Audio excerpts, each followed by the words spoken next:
On behalf of the Peoria Area World Affairs Council, Bradley University, and all of our friends here in Peoria, it is my pleasure to welcome you all to Global Peoria. This is our international news and review with our expert journalist, Shelley Epstein. And tonight we are delighted to have Dr. Elmo Roach join us. Dr. Roach is an emeritus professor from Bradley University and was the director of Bradley's International Programs Office in 1990 to 2005. He earned bachelor's degrees in history, political science, and philosophy in 1963 at the University of Dayton, a master's degree in history at Ohio State University in 1965, and a doctorate in history at Ohio State University in 1968.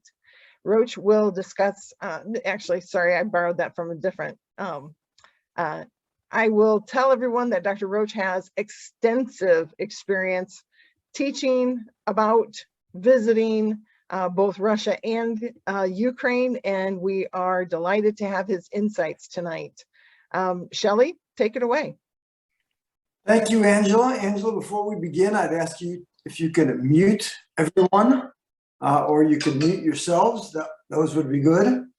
And as we've done in other conversations, if you want to put your questions in the chat, I will try to get to them post haste. So with those ground rules, pretty minor. I know we are supposed to be here to talk about Russia and Ukraine, but everyone really cares about Russian figure skating. So Dr. Roach, what's going to happen with this figure skater when she gets back? Is she going to Siberia? What's the deal with that? Well, isn't it a scandal, the International Olympic Committee? It's been a hard, I'm really fond of winter sports and snow in particular. We were skiers, but I just can't get beyond the artificial snow and all the monkey business, the commercialization. I'm sure she's going to have a great career. I mean, for goodness sakes, can you imagine 15 years old? I'm not so sure I buy the idea that she took her grandfather's pills, but it was probably some donkey of a coach that did this. You know, these professional athletes, the coaches and their trainers put stuff in front of them and they take it. So I've read something about the Russian coach. Yeah. She's a good comparison with Bobby Knight. So oh my goodness. So Bobby Knight was at Ohio State when I was there. He's a swell fella. I have a story about that, but I'll save that for later. Okay, so, Shelley. Vladimir Putin. What is his end game? What is he trying to do here? Well, we're going to guess. We're going to have a conversation that involves a lot of opinion. They're not rock solid truths or truisms. So we can start with that question, which is probably everybody's question, because in the end, what happens here is going to be entirely on him. He will be the decider. Not us, not the Ukrainians, not NATO, no one else. It's Putin. So what's he going to do? He's at Vegas. He's deciding how he's going to gamble. He's not playing with a very strong hand, Shelley. His economy, we'll talk about it if you wish, is absolutely declining steadily year by year and is practically a minnow by comparison to the great powers, meaning China, US, and NATO. So there are reasons why there's such economic distress in Russia. And this, to me, seems like a classic game of the dictator pointing in the direction of a shiny object. There's Ukraine. It really belongs to us. NATO stole it from us so many years ago. What a horrible thing. So somewhere in there is, it's got to be mainly economic distraction, but geopolitical, getting back to the big time. You know, I think psychology has a lot to do with it, Shelley.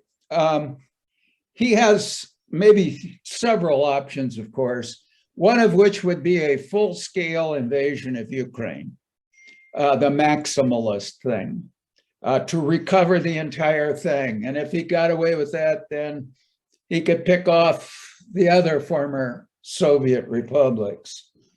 That would be very ambitious and extremely costly.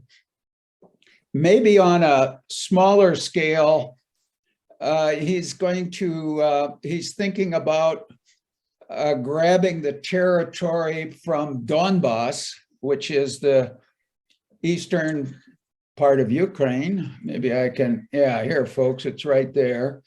It's just a small sliver, but nonetheless, it has a separatist movement going on, and he might just annex those two and declare victory. Do you think he has miscalculated Biden and the West, their resolve? Just a moment. He just left for Western Europe. Yeah. Sorry, Shelley. I got a reverberation coming out of the other room. Yeah, I think he miscalculated. In fact, I said that the other day with a retirement group when we were talking about this subject. I think he so counted on the former president to be reelected. He invested heavily in that process, propaganda, disinformation, all that sort of thing. And like so many people, I don't think he imagined, or his advisors imagined, that a sitting president would not be reelected. So they assumed the best. And as a result, I don't think he's personally, I'm just making a guess here, I don't think he's quite adjusted to the reality there's a new sheriff in town. And this one is not going to be conned or bullied or pushed around or cajoled. And so, Shelley, you put your finger right on I think, a very important factor. I'm not so sure he understands the resolve of this administration. And, all by himself, he's managed to resurrect NATO. Shelley, if we have this conversation 2-3 years ago, it was all about the decline and collapse and fragmentation of NATO. Bingo. This guy has brought it all by himself. He's brought it back together again.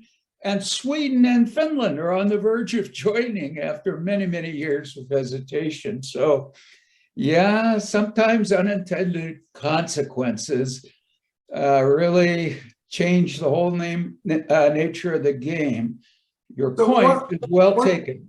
One of the experts I heard said that, in fact, Putin, who's been on the world stage for a long time and is fairly expert at this, has put himself in a box. Yes. If he invades fully, or maybe partially, there will be a united West and he'll be a pariah and his economy will suffer. If he retreats, he'll look weak and not the Russian strongman. Now, those two options there must be some better options for him. But I guess I'm wondering if you think, what you think of that expert's opinion. That's right on the mark. He has put himself in this box. Angela and I were joking in an email exchange. Shelley, there's a third option. He can step back tomorrow, raise his hands and declare victory and say, oh, I got everything I wanted. I got him talking about NATO, Poland, and armaments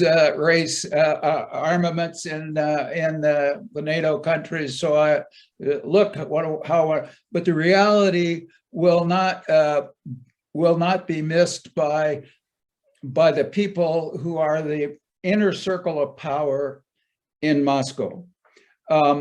There are about 20 people who have about 40% of the wealth of the whole nation. This is the inner circle, the power brokers. And I liken it to a shrike of sharks circling around. Each one of them's a killer. Putin's the biggest of them all. But Shelley, if he wavers, the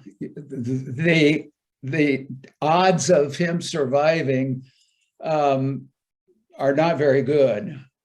And particularly anything he does will not make his economy better. It's in terrible shape, and it will get worse if he invades or steps his toe in or gets involved. And the odd thing is, it's going to get worse if he does nothing. Well, if he is on shaky ground internally, yes, and I had not heard that before, because American media, we hear that he's just a strong man, then right. it even makes less sense for him to take this risk and put himself in that position. Normally, at least in the US, you know, we gather around the president when there's a foreign kerfluffle. And so is that what it's about? You know, to make it a Russia against the world? And so then you can't take him out in that case?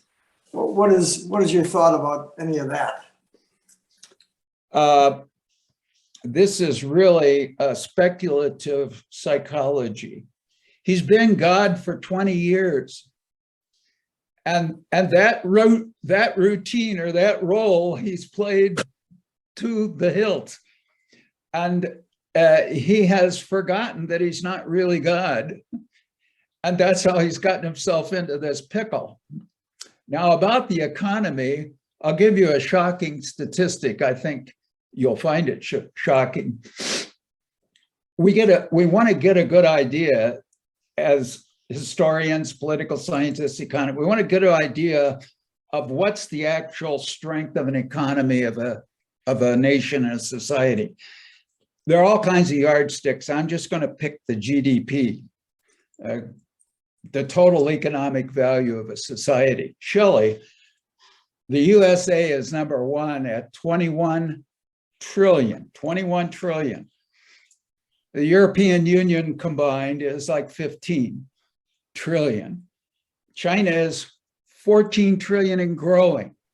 Here's the staggering number. Russia ranks 11th in the world, and their GDP is 1.6 trillion. It's staggeringly bad. It's less than the state of California. Alone, California is 2.8. Texas, our neighbors here, is 1.8. And just the other day, we found out Apple's net worth now is 3 trillion. There's Russia.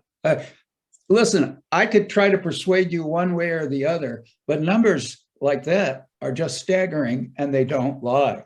And then we ask ourselves, why are they in this situation? And he has been the one that has bet the ranch on oil and gas, and it has fallen apart.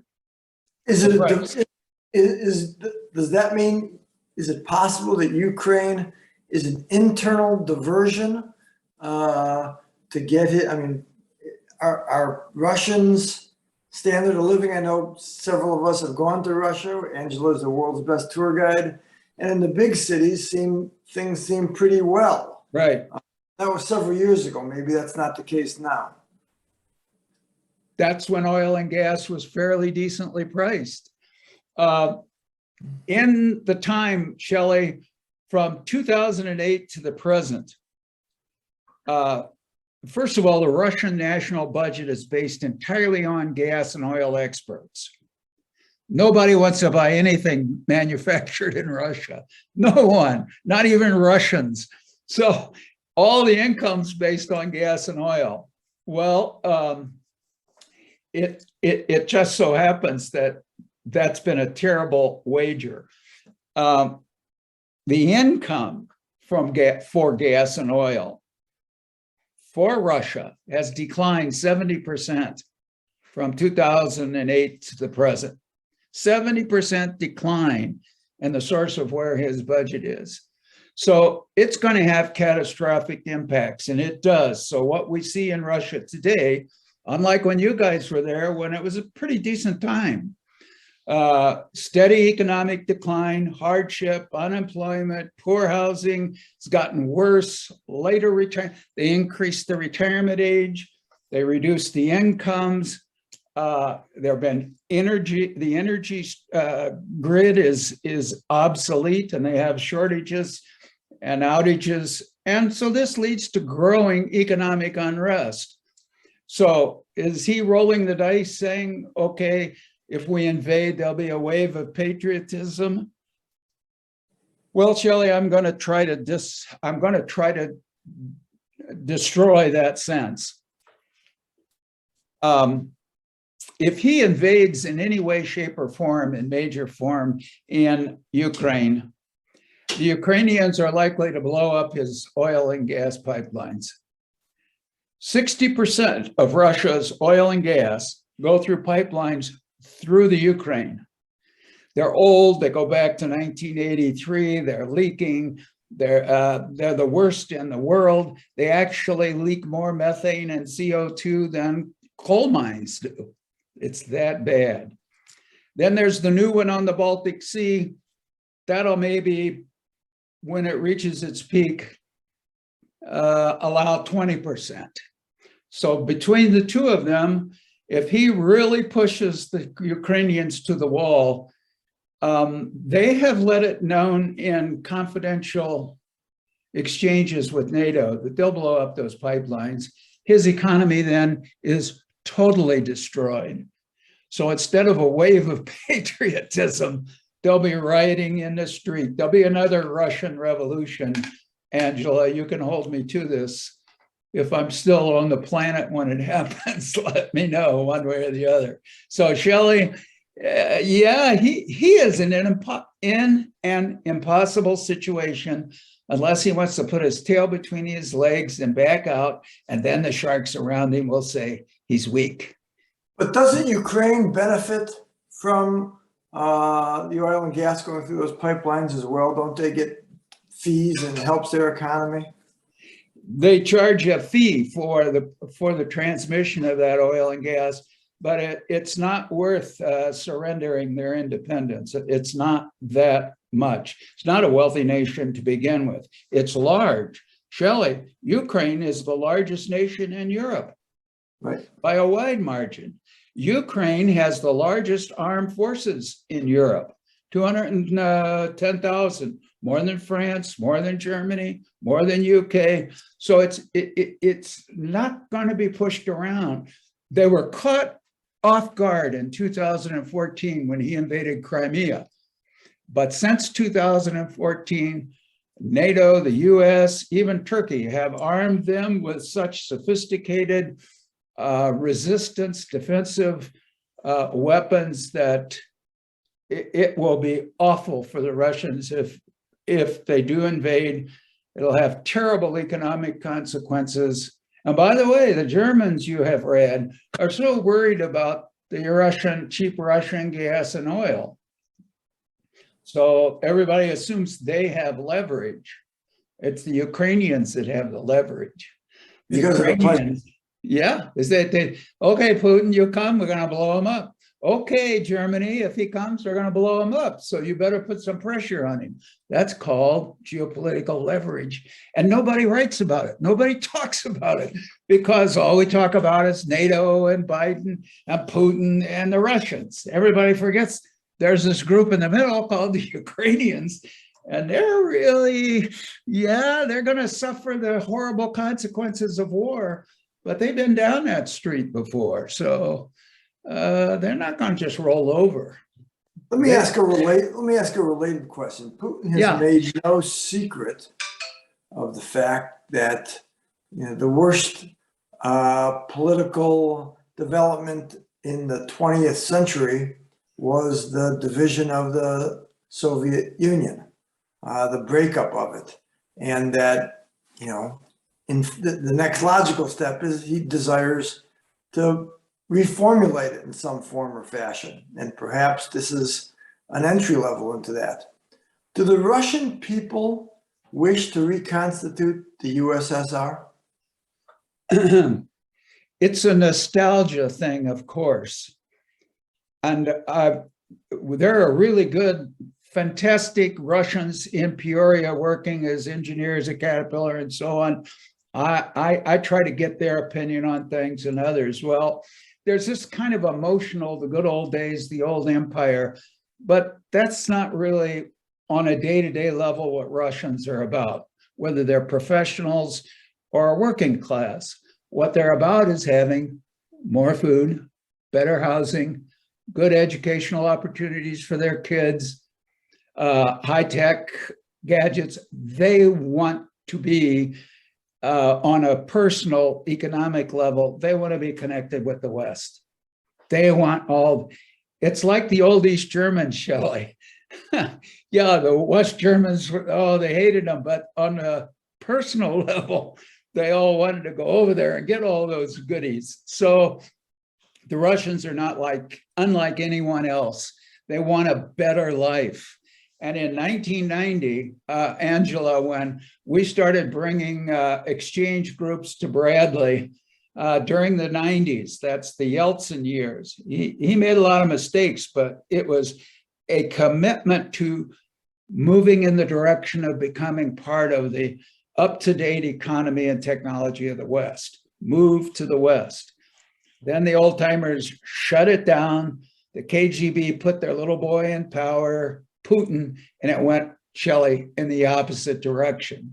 So at the very best, the Russians have divided opinion. We want the benefits of the West. What are we going to do about these KGB thugs that are running the country? The thing to do there is to keep your head down, or they're gonna throw you off the balcony, and they have. So it's hard to say. Okay. Allow me a brief anecdote. About 12 or 15 years ago, I was in Budapest. Yeah. And it happened to be their Independence Day.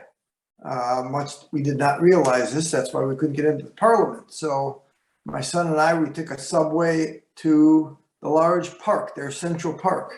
We come out from the subway and there's a huge rally. And there had to be several thousand people there. Wondering it's a political rally.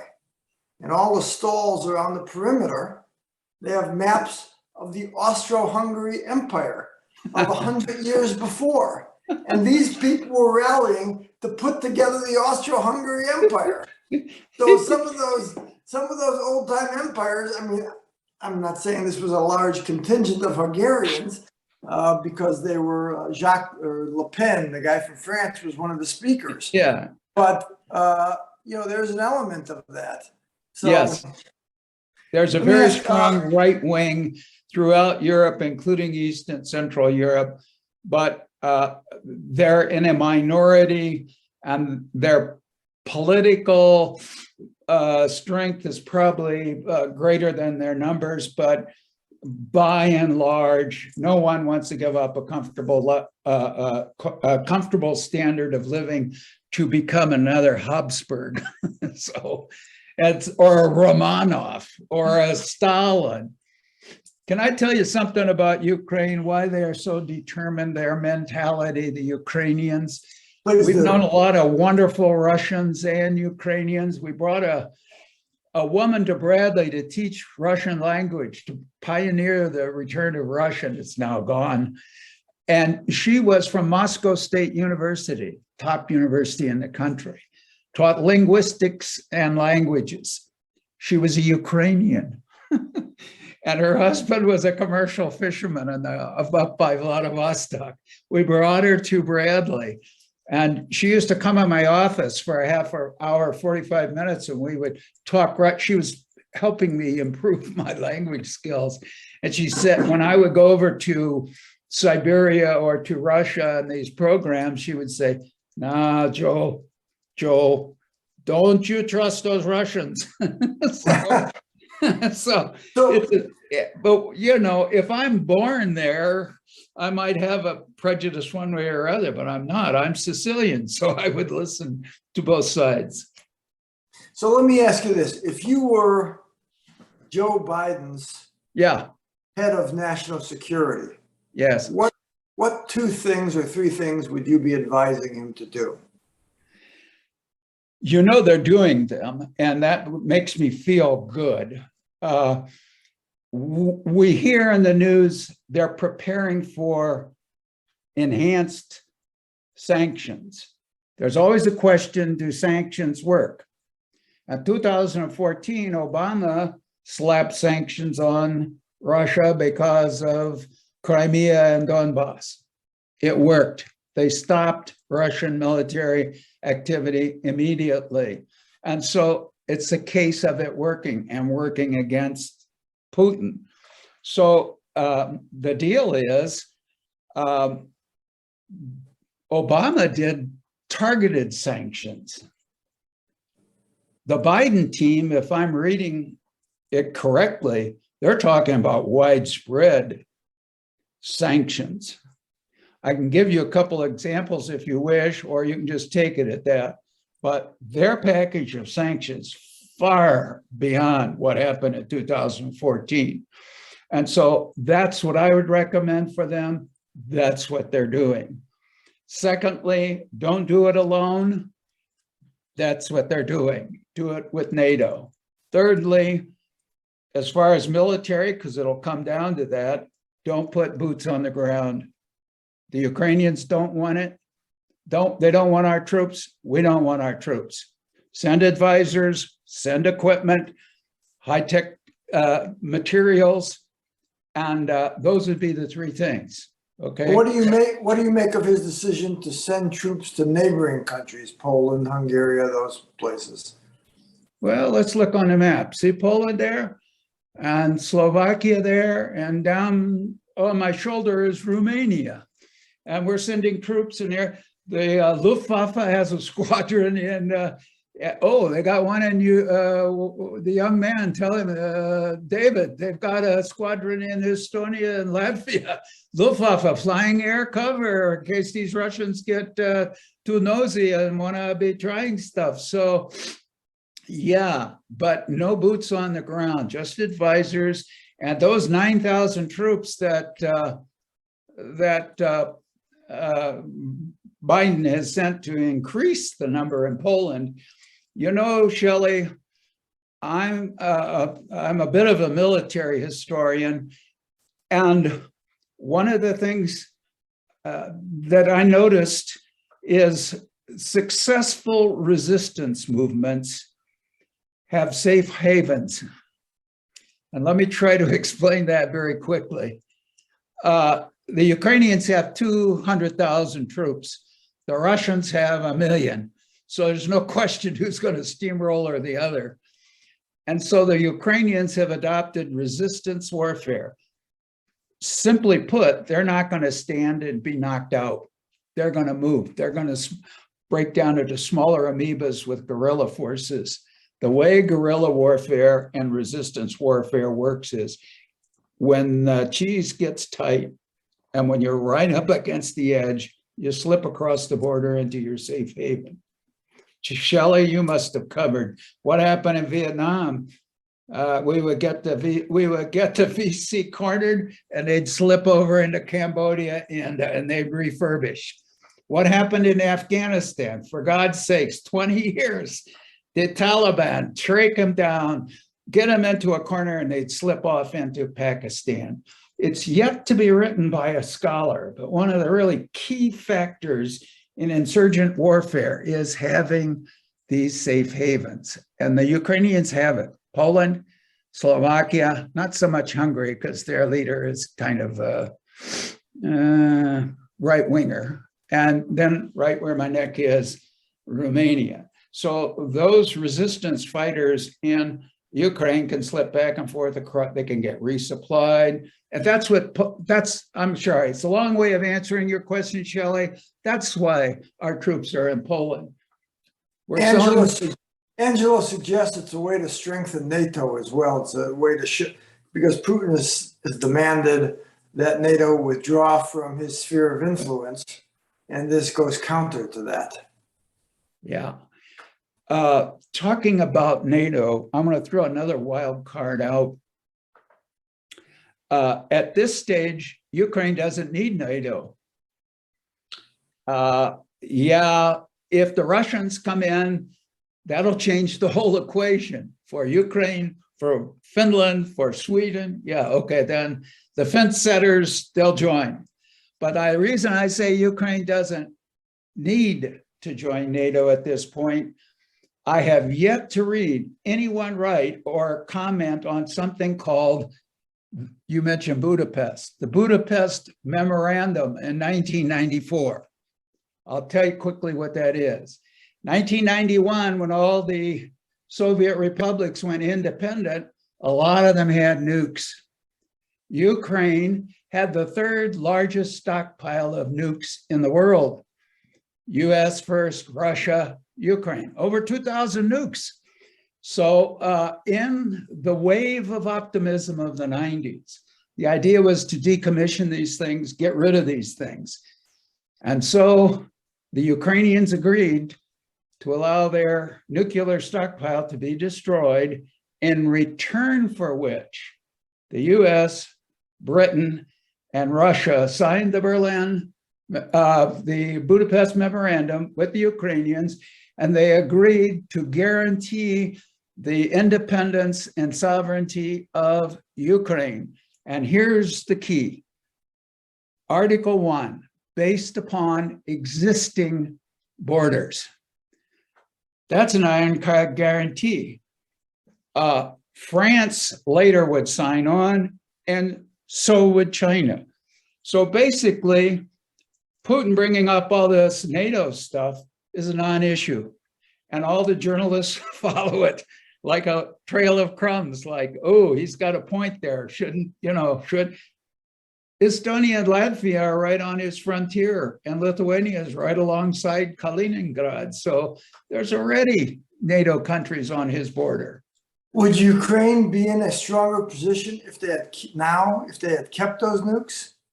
You know, there's a school of thought in Ukraine that we probably should have squirreled away a couple hundred of those, because you don't need a lot, you know.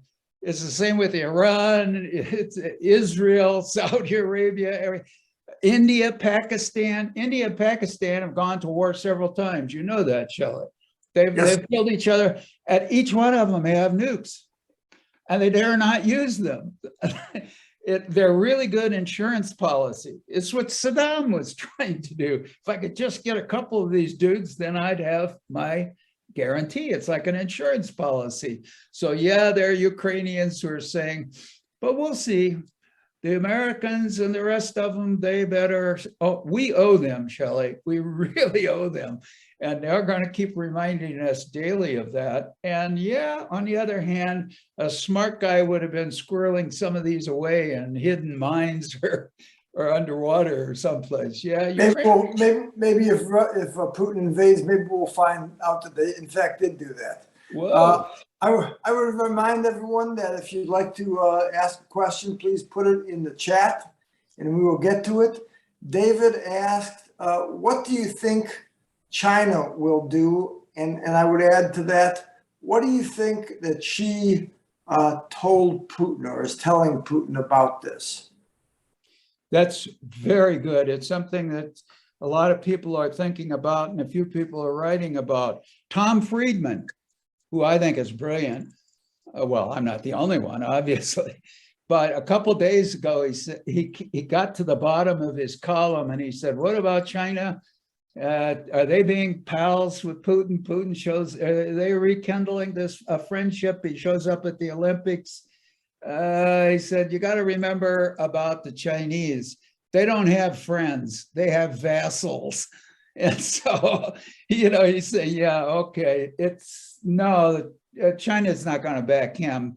As a matter of fact, here's another surprise for you, I hope.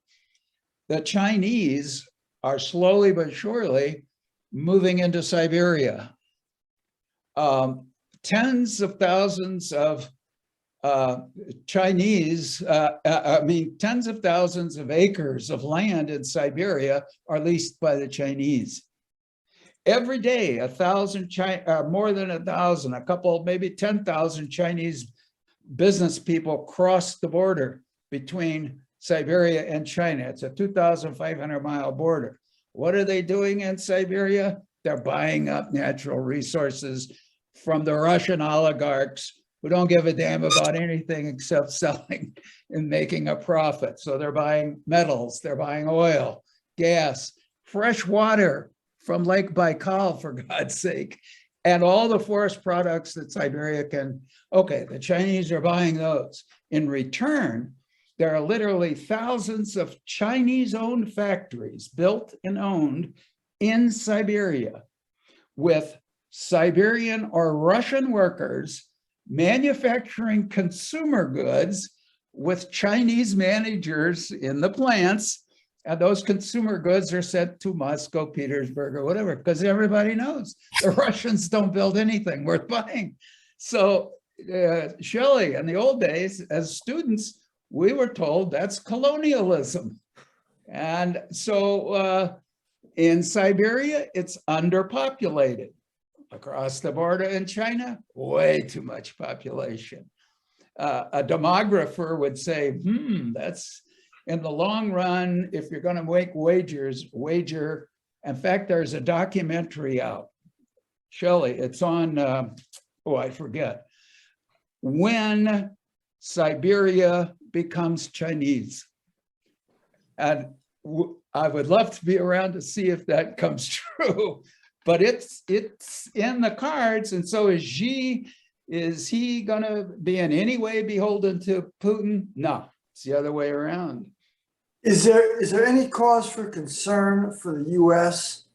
if it appears that China is getting closer to Russia or vice versa? Are we better off to triangulate them, or whatever the term of art is? Well, I guess what I'm saying is it's not really an option.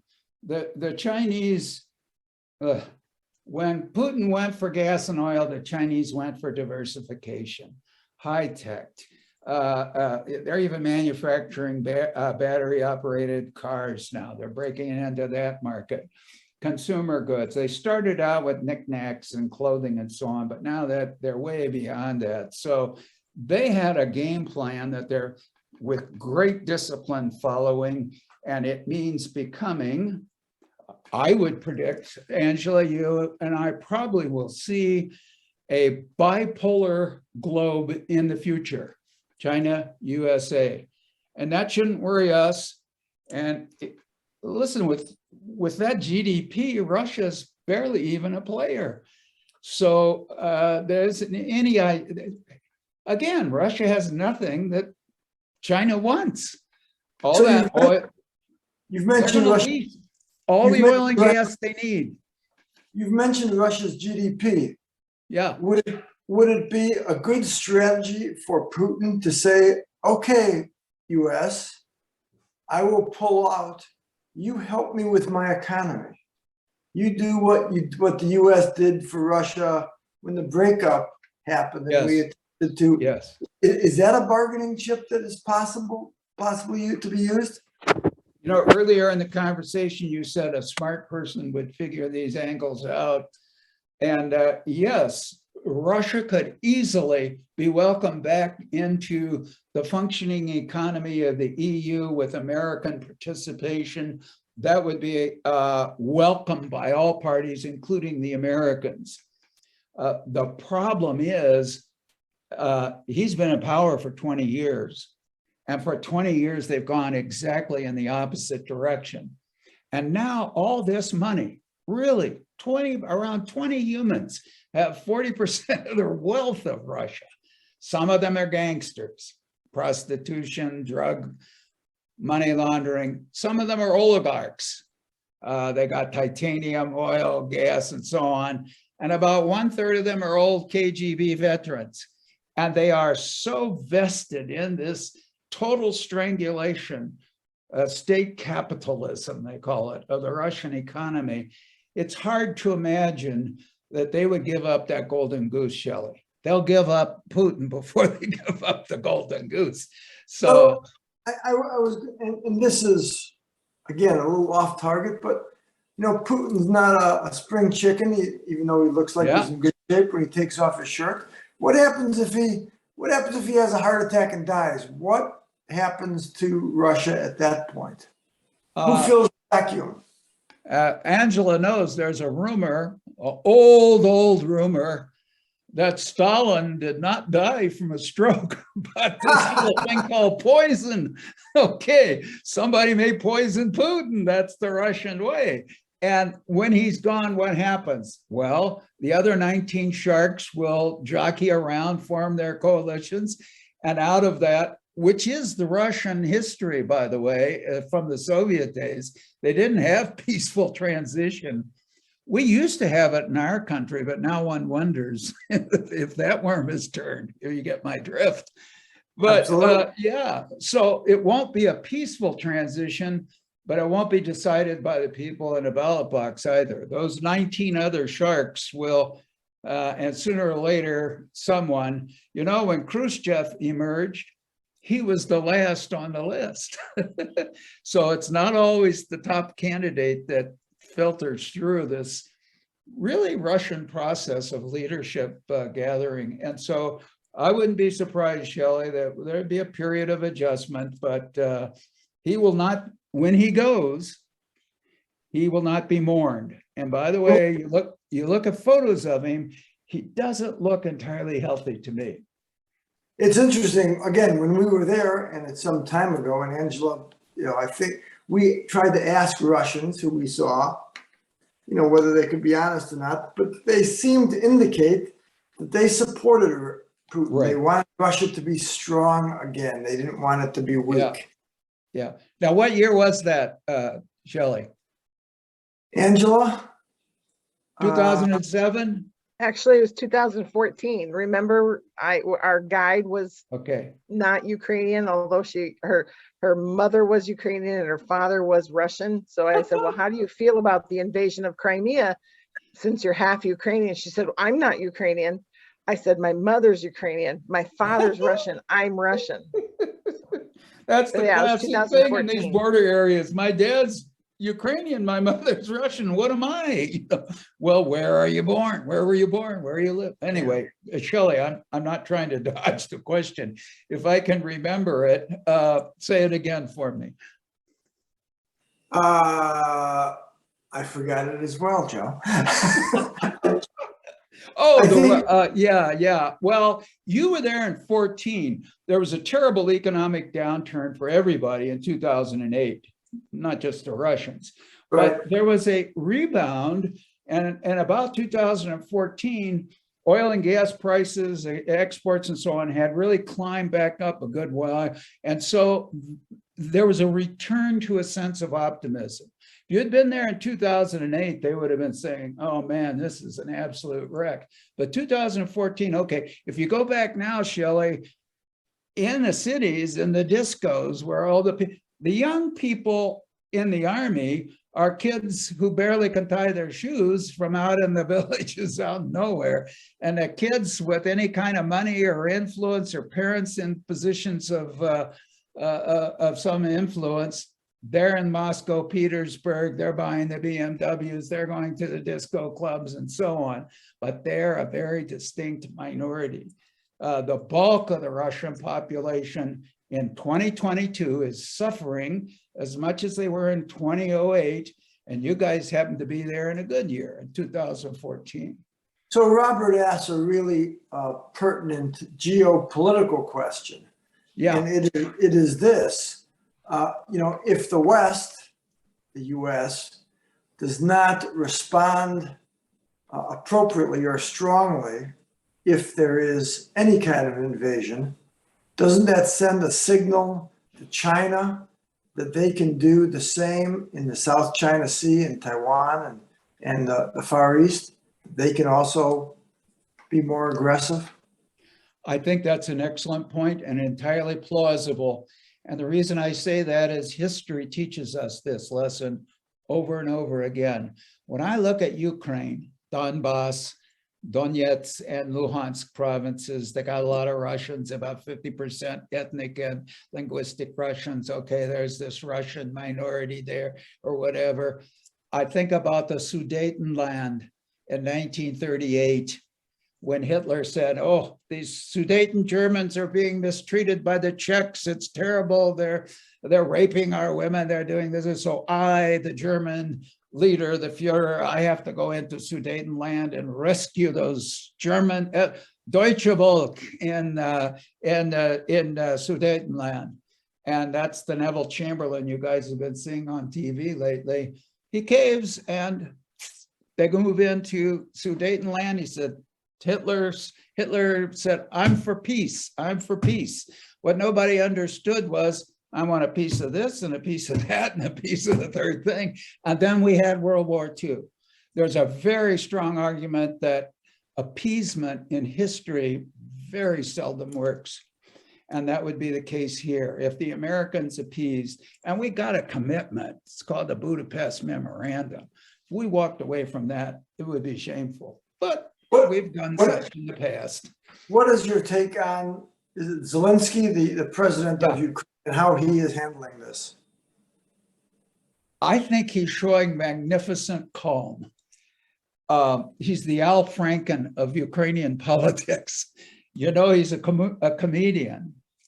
People ask him about anti-Semitism. He said, hey guys, I'm Jewish, by the way.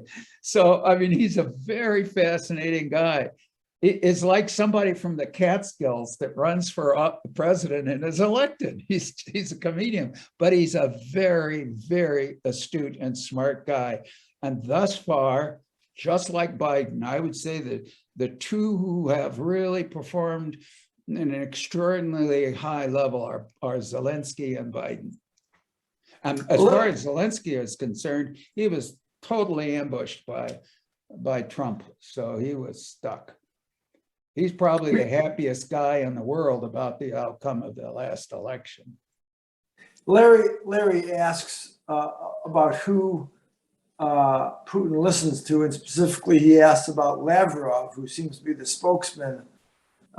Is he more than that? And also the foreign minister, what's his name, Angela? I forget. But, you know, are those guys at all power brokers, or are they just bureaucrats put there to do Putin's Sergei Lavrov is the Yeah, foreign minister. Yeah. And be thinking either of the head of the military, which is Shoigu, or the unknown prime minister. I mean, he was an unknown when Putin put him in place last year.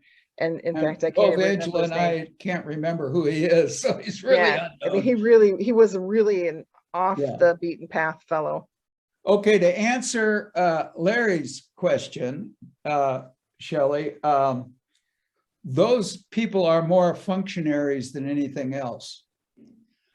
They may have a seat at the table, but it's way down at the end of the table, because the real people with power, the Russian word for Slaviki, they are the old KGB power brokers and military power brokers. They represent about 1/3 of the elite with all that money. The next layer, I've told you, are common criminals who learn their craft in the gulag. And then there are the oligarchs, the very successful businessmen. The new oligarchs, all the old oligarchs are dead. Putin pushed them over the balconies and distributed that. So those are the power brokers. Lavrov, he's a spokesperson, a high-ranking one, to be sure, but not a power broker. Would you say the same about Duma? David asked this. Are they, do they have any significant power, or are they just a functionary? The parliament? Yes. Yeah. Sadly, it has become inconsequential as far as big decisions are made. In the 90s, when we were over there, there was a group of Russian jurists and judges who came to Bradley, actually, and maybe it was Mike Mim who, squired them around, and they were so excited to learn about, because the new Russian justice, and they wrote a constitution. They had, under Yeltsin, who was, he did a lot of wrong things, but they had 2 elections, and their social scientists say it's not the first free election that counts, it's the second one when you have a transition of power. And that happened under Yeltsin. So there was so much enthusiasm boy, Putin is a slick version of Stalin, and those people are, you know, they can make a lot of noise, but the real decisions are made in this inner circle. Joe, I'm glad you remember Mike Mim. Yeah. Because he's a close friend and was my neighbor. And I remember going to his house when he had kind of a cookout for the Russians who came over. There and, you are. And the hope was so high Yes. For the future that this was going to be a new Russia. And, you know, I think Mike, for a variety of reasons, is somewhat disengaged from helping Russia create a judiciary. I don't know if you were at the party where they broke out the guitars and started playing and got out in the street. I was there too. Absolutely. That was a good time. How did you forget me, Mike? I mean, Mike, Shelley, yeah. Anyway, yeah, that was, well, you get the feel then, Shelley. That was, gosh, that was, anything could happen in those days. And that's when Bradley and myself, we were so fully engaged. But, well, as soon as Putin arrived, I stopped doing that stuff. The writing was on the wall. So Angela asks about the Ukrainian nationalists in the East. Yeah. And, you know, there was a report today that there were some missiles lobbed and, you know, trying to create a pretext for something. Right. I mean, do those, what do those folks, do they side with the Russians, or is this a political gambit so that they can regain power in Ukraine? What is their interest? In this border area of Donbass, they hold about 1/3 of the territory, not anywhere near all of Donetsk and Luhansk. And in that 1/3, they call themselves separatists. Okay, they're the little green men who came from Russia to take over that part. They were all Spetsnaz, special forces. They didn't have any insignias on or whatever. So they capture that, and they're still sitting there. And there's supposed to be some kind of negotiation that's not happening. So they're sitting there, and just recently they declared themselves independent republics. The Luhansk People's Republic, LPR. The Donetsk People's Republic, DPR. Their flag is incredibly similar to the Confederate flag, believe it or not. And what they wish, or they are part of the nucleus of either gaining more territory in those two provinces or simply having Putin annex them. One way or another, they will influence, if they get the opportunity, a larger incursion. And if I had the right map here, I can show you Putin's real game is to capture all of both of those provinces and then work his way down along the shore of the Black Sea to Crimea and all the way into the Ukrainian port of Odessa. And he calls that narrow sweep Novaya Rossiya, New Russia. That's his real game. I don't have a good map for that. And does he actually, Shelley, just to clarify, I was actually talking about the ultra-nationalist Ukrainian group. Okay. Yeah, there's some word about some neo-Nazis in Ukraine. And they got some funny ideas. And the Ukrainians thus far have said, as long as you're willing to kill Russians, well, maybe we'll look the other way. But on the other hand, Angela, it sure looks like a false thing by the Russians to plant some of these guys in there and then say, I see they're making friends with the Nazis. And you see, they did that in World War II. And yes, 1 million victims of the Holocaust, Shelley, were from Ukraine. More were from Poland, but 1 million. But you know, there were a lot of very courageous ones too. I'm trying to think of, what do we call this? The righteous among nations. You know about the righteous among nations in Israel? Yes. All right. So there are nations where people, was documented, they risked their lives to rescue the Jewish population that was being punished. So, and Ukraine ranks number 4. Number one is Poland, Netherlands, I forget the third one, France maybe, and Ukraine. So there were a lot of good Ukrainians who resisted this Nazi nonsense. Quite a lot of them had no choice. Some of them were just plain Ukrainian Nazis. And most of them were killed off or moved to East Germany. Now, Angela's talking about, there's these propaganda. So I don't know, Angela, if it's real or not, but it would be real smart for Zelensky to denounce them, wouldn't you think? Yeah, we're getting close to 8 o'clock, but Alan just asked, is there a way for Putin to withdraw and save face? Well, just declare victory. Did Nixon do that? Who was the American president who declared victory? Oh yeah, we left Vietnam. We declared victory and left, right? Yeah, so I don't know. Of course, Nixon didn't get away with it either, but maybe Putin could try that. Saying he got what he wanted, get some. I mean, I suppose Khrushchev said that in the Cuban Missile Crisis. Right, he did get something. We pulled missiles out of Turkey. That's correct. Yeah, and maybe the West would throw him a crumb somehow along the way. Okay, before we do any more, we'll have a roundtable discussion about NATO and all that stuff. And then he can go home and make it into take a sow's ear and turn it into a pleasant bonnet. Yeah, sure. He's in a real bad situation. And certainly there's no way that NATO or the West would make any commitment about Ukraine's future vis-a-vis NATO. Right. Which is what you want. No sense in doing so until this is cleared up. Yeah.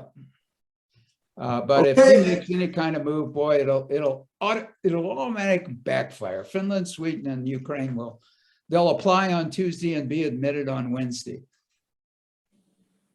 Angela, it's all yours. Thank you very much, Dr. Roach. Yeah, this has been a really great discussion, a little more lively than what I would have given. So I'm so glad you were able to join us tonight. I caution everyone to read the news, pay attention. Don't be alarmist, but do be alarmed. Right.